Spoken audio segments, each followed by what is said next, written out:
বন্ধুরা, ফেসবুকের একটা জিনিস দেখে খুবই মানে অন্য একটা প্রতিচ্ছবি চোখের সামনে ভাসে আর কি।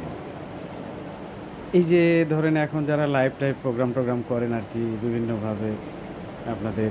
Page engagement, followers, reaction, everything আপনারা আর কি গ্রো করার জন্য ট্রাই করছেন, যে আর কি সেই জায়গা থেকে আপনারা স্টার সেন্ড করতেছেন, বিভিন্নভাবে দাওয়াত দিচ্ছেন ডেকে ডেকে, আসেন আসেন আসেন আসেন, এরকম এখান থেকে স্টার সেন্টার নিয়ে যান, ফুলের সুবাস নিয়ে যান, আমার পরিবারে ঢোকেন, ঢুকলেই ফুল ঢুকলেই ফুল।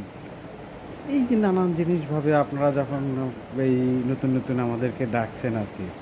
আমরা নতুন নতুন ফেসবুক ইউজাররা, তখন মনে হয় যে বাংলাদেশে ওই যে এই জাকাত, রমজানকালীন সময় জাকাত প্রদান করা হয় না, এই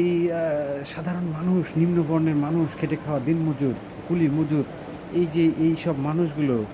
মানে যারা একদম দরিদ্র সীমার নিচ দিয়ে যাচ্ছে, সেই সব মানুষগুলো যে হুমড়ি খেয়ে পড়ে, মানে এমন অবস্থা যে ওই জাকাত নিতে যায় মনে করেন 4-5 জন, 10 জন, 50 জন মৃত্যুবরণও করছে, এরকম রেকর্ডও আছে।